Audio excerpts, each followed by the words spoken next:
एक ऐसा गांव जहाँ के बाघ किसी भी इंसान का रूप लेकर अपने शिकार को मार देते हैं, पर अपने परिवार का सदस्य मरने के बाद दुख सबको होता है, फिर वो जानवर हो या इंसान। मेरा नाम है सागर वाघेला। स्वागत है रिएक्ट टू सागर में। कहानी की शुरुआत में हम डैंग को देखते हैं जो प्राणबून को ढूंढता हुआ जंगल में आता है, पर तभी उसके सामने एक शिकारी आ जाता है और डैंग को पूछता है, तुम जंगल में क्यों आए हो? पर डैंग कहता है, आंटी के बेटे को शेर जंगल में ले आया है और मैं प्राणबून को ढूंढने आया हूँ। पर तभी उस शिकारी की आंखें पीली पड़ जाती है और वो बाघ में बदल जाता है और डैंग पर हमला कर देता है। पर तभी पीछे से प्राणबून तीर से बाघ को निशाना लगाता है और बाघ वही मर जाता है। अपने बेटे के मौत से बाघ दुखी हो जाती है और वो दर्द से तिल मिलाने लगती है। वो प्राणबून के घर पर आ जाती है और उसके कुत्ते को मार देती है। प्राणबून की पत्नी कुत्ते को ढूंढने लगती है, पर तभी वहाँ एक अजीब औरत आ जाती है और वो बाघ में बदल जाती है और प्राणबून की पत्नी पर हमला कर देती है और प्राणबून की बेटी को मारने आगे बढ़ती है। पर तभी प्राणबून की पत्नी दरवाजे में जलता दिया फेंक देती है और घर में आग लग जाती है।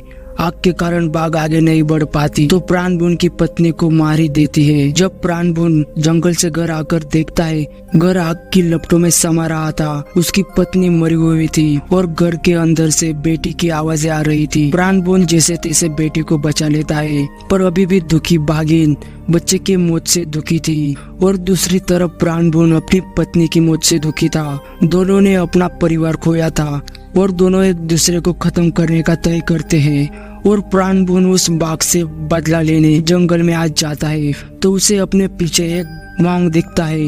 वो प्राण को घर जाने को कहता है, पर मोंग की आवाज लड़की की आ रही थी तो प्राण समझ जाता है कि ये बाघ है। प्राण बाघ पर निशाना लगाता है और बाघ के ऊपर तीर लग जाता है। बाघ के खून का पीछा करते हुए प्राण आगे बढ़ता है तो उसे अपनी पत्नी दिखती है जो मदद के लिए प्राण को आवाज दे रही थी। पर प्राण समझ चुका था कि बाघ मेरी कमजोरी को आगे कर रहा है और ना चाहकर वो अपनी पत्नी पर फायर करता है, पर तभी बाघ भाग जाता है। प्राण को पीछे से उसकी आहट महसूस होती है, तभी पीछे से बाघ प्राण पर हमला कर देता है और प्राण भी अपने खंजर से बाघ की एक आंख फोड़ देता है।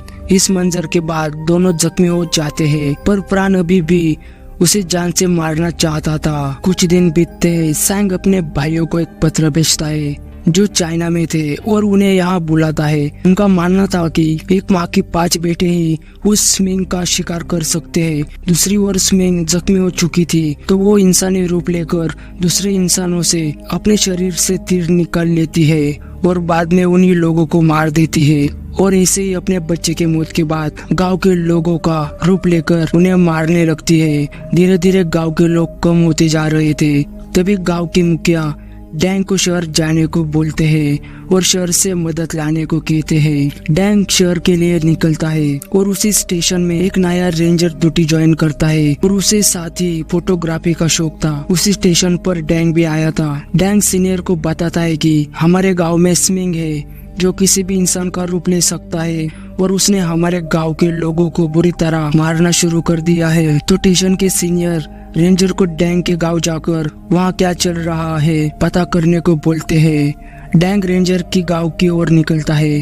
उन्हें रास्ते में 3 शिकारी मिलते हैं जो वो उसी गांव की ओर जा रहे थे। डैंग और रेंजर उनसे लिफ्ट लेते हैं और डैंग को गांव का रास्ता मालूम था तो शिकारी उसे फॉलो करते हुए उस गांव तक आ जाते हैं। वहां आते ही शिकारियों को गांव कुछ अजीब लगता है तो वो गांव से दूर कैंप लगाने का सोचते हैं। तभी सैंग रेंजर को समझाता है कि तुम अपने दोस्तों को बताना कि कैंप गांव से दूर मत लगाओ, जंगल खतरनाक है। यहाँ प्राण अभी भी स्मिंग को ढूंढ रहा था और स्मिंग प्राण को। तभी प्राण पर आधी औरत आधा बाघ के रूप में हमला करती है। उसकी गन छीनकर भाग जाती है पर उसे कुछ नहीं होता। सुबह होती है तो सैंग रेंजर को जंगल में एक लाश दिखाता है जो बुरी हालत में थी। पर रेंजर सैंग से पूछता है, आपको किसे पता कि ये शिकार एक बाघ ने किया है? तो सैंग कहता है कि यहाँ एक तरह के पंजे के निशाने और 1 महीने में पूरे 30 लोगों की जान गई है। वो हर रोज एक शिकार करती है। पर तभी रेंजर एक खून के पत्तों का फोटो लेता है। तभी सैंग को पेड़ के पास कुछ दिखता है तो वो रेंजर को शांत रहने को कहता है। तो वो देखते हैं वहाँ एक जादूगर था और वो स्मिंग को जादू से कंट्रोल कर रहा था। तभी गांव के लोग रेंजर को स्मिंग की कहानी सुनाते हैं कि शुरुआत में वो एक आम बाघ थी और उसका एक बच्चा था और बचपन से जादूगर उन्हें पाल रहा था और उन्हें अपने जादू से तंग भी कर रहा था और उन्हें मांस भी खिला रहे थे। पर एक दिन बाघ ने जादूगर की पत्नी को मार दिया और जादूगर दुखी हो गया और उसी वक्त जादूगर का जादू बाघ से टूट गया और उसके बाद स्मिंग आजाद हो गया। उसके बाद वो हमेशा लोगों को मारती है ताकि वो उनकी आत्मा चुरा सके और उसकी मदद से उसे नया रूप मिले। तभी उन्हें किसी की चिल्लाने की आवाज आती है तो सांग देखता है जमीन पर एक आदमी जख्मी पड़ा था और वो कह रहा था कि मेरी पत्नी को बाघ उठा के लेके गया है। वो उसका पीछा करता है पर तभी सैंग का छोटा भाई वहाँ आ जाता है और वो बाघ से लड़की को छुड़ा लेता है और वो पांचों भाई बाघ से लड़ने लगते हैं। पर तभी एक भाई का मास्क निकल जाता है और उसके आंखों का डर बाघ भाप लेता है और बड़े भाई पर हमला कर देता है और वहाँ से भाग जाता है। पर तभी वहाँ रूप आ जाता है और उस बाघ के सर में कुल्हाड़ी दाग देता है और पीछे से प्राण बुन आ जाता है। वो सबको बताता है कि ये स्मिंग नहीं है, उसकी सिर्फ एक आँख है। फिर हम देखते हैं प्राण अपने परिवार के साथ थोड़ा वक्त गुजारता है और दोबारा जंगल की ओर चला जाता है क्योंकि स्मिंग अभी भी जिंदा था।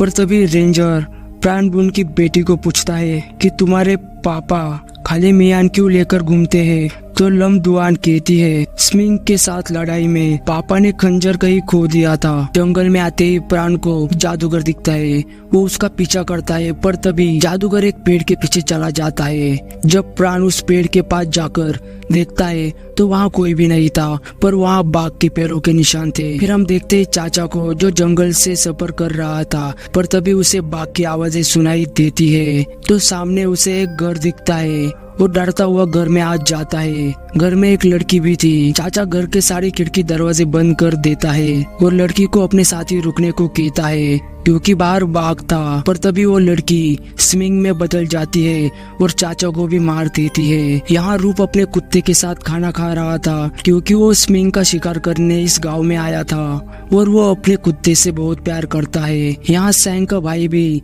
सैंग से कहता है आप कितने साल हुए गांव नहीं आए?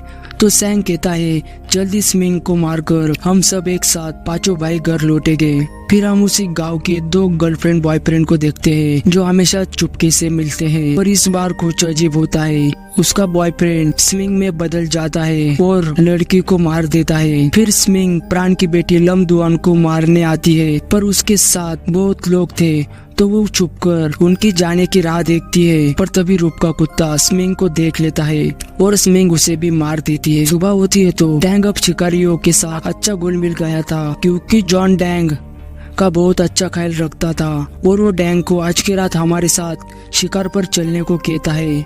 डैंग भी मान जाता है। रात होती है, सभी शिकारी पेड़ पर से शिकार पर नजर रख रहे थे पर तभी एक शिकारी को नीचे वही लड़की दिखती है। वो शिकारी को नीचे बुलाती है। शिकारी भी मजे मिलेंगे सोचकर पेड़ से नीचे उतरने लगता है पर डैन उसे बताता है कि वो लड़की नहीं स्मिंग है। पर शिकारी नहीं मानता और उसके पीछे जंगल में चला जाता है। तभी वो लड़की स्मिंग में बदल जाती है और उस शिकारी को मार देती है। उसकी आवाज सुनकर डैन पेड़ से नीचे आ जाता है और उसका दोस्त जो अब मर चुका था और उसका रूप स्मिंग ने लिया था वो बैन से कहता है मैंने बहुत बड़ा शिकार किया है, इसे उठाने में मेरी मदद करो। बैन आगे बढ़ता है और स्मिंग उस पर हमला कर देता है और उसका पूरा सर अलग कर देता है। यहाँ डैन और शिकारी अभी भी जिंदा थे और वो भागने लगते हैं। बाघ उनका पीछा कर रहा था। डैन को सामने कार दिखती है। वो कार में छुपने के लिए कार की ओर बढ़ता है। शिकारी जाल में फंस जाता है। वो मरते मरते बचता है। यहाँ कार लॉक थी तो डैन से दरवाजा नहीं खुलता पर तभी उसके पीछे स्मिंग आ जाता है और वो डैन को नहीं खा पाता क्योंकि बैन का स्वर स्मिंग के मुंह में फंसा हुआ था। सुबह होती है तो गांव का एक आदमी भागता हुआ आता है और वो सबको बताता है कि विदेशी शिकारी सब मारे गए हैं और उनके साथ कल रात डैंग भी था। तभी हम देखते हैं रात में जो शिकारी फंदे में फंसा था वो जिंदा है। यहाँ डैंग घर लौटता है जो बुरी हालत में था। उसकी इसी हालत देखकर रेंजर उसके पास जाता है, पर सैंग को लगता है कि डैंग मर चुका है। उसके बेस में स्मिंग आया है। ये सुनकर रूप रेंजर को धक्का दे के आगे बढ़ता है। दूसरी ओर सैंग डैंग पर निशाना लगाता है। अगर वो स्मिंग हुआ तो वो डैंग पर निशाना लगाएगा। तभी रेंजर रूप को गिरा देता है और डैंग को गले लगाता है।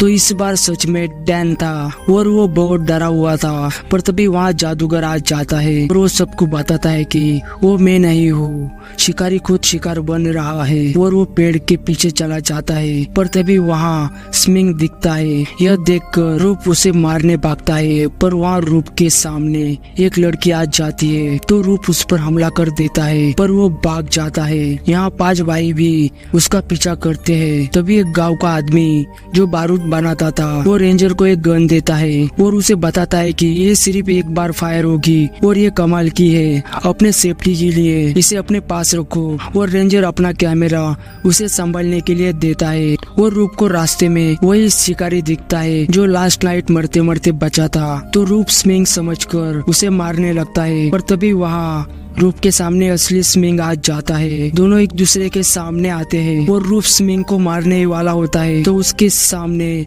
स्मिंग उसके कुत्ते का रूप ले लेता है और रूप दुखी हो जाता है। तभी स्मिंग उसे भी मार देता है। पर तभी 5 भाई स्मिंग को घेर लेते हैं।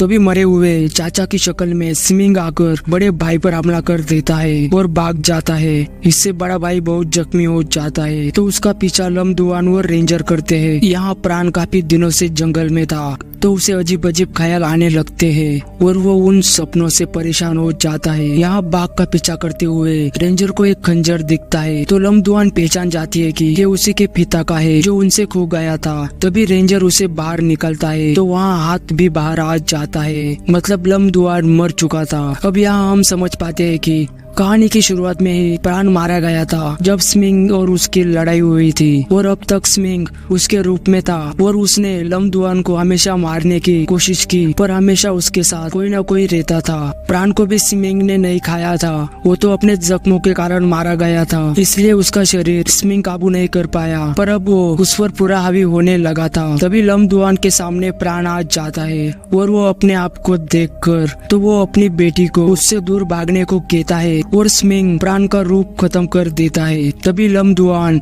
स्मिंग के दिल पर तीर चलाती है और रेंजर गन से फायर करता है और दोनों का निशाना सही लगता है। स्मिंग जख्मी हो जाता है और पेड़ से टकराकर गिर जाता है, पर कुछ देर बाद वो फिर जिंदा हो जाता है और रेंजर पर हमला कर देता है। पर रेंजर लमदुआन को यहाँ से जाने को कहता है, पर लमदुआन नहीं मानती। तभी वहाँ 4 भाई आ जाते हैं और स्मिंग को घेर लेते हैं, पर उनका एक भाई अभी भी कम था, इसलिए उनकी ताकत अभी भी कम थी। तो स्मिंग उन सबको झपट्टा मार के घायल कर देता है। तो लमदुआन अपने पापा का खंजर निकालती है और अपने पापा से मदद मांगती है क्योंकि उसके पापा की आत्मा अभी भी स्मिंग के अंदर थी और प्राण बाहर आ जाता है और स्मिंग को काबू करने लगता है ताकि लमदुआन स्मिंग के दिल पर वार करे, और वैसे ही होता है। और तभी नीचे से रेंजर फायर करता है और स्मिंग मर जाता है और उन सभी मरे हुए लोगों की आत्माएं स्मिंग के अंदर से आजाद हो जाती है। मतलब उसने अनगिनत लोगों को मारा था, पर आखिर गलती किसकी थी? उस जादूगर की जो वो माँ बेटे को काबू कर रहा था,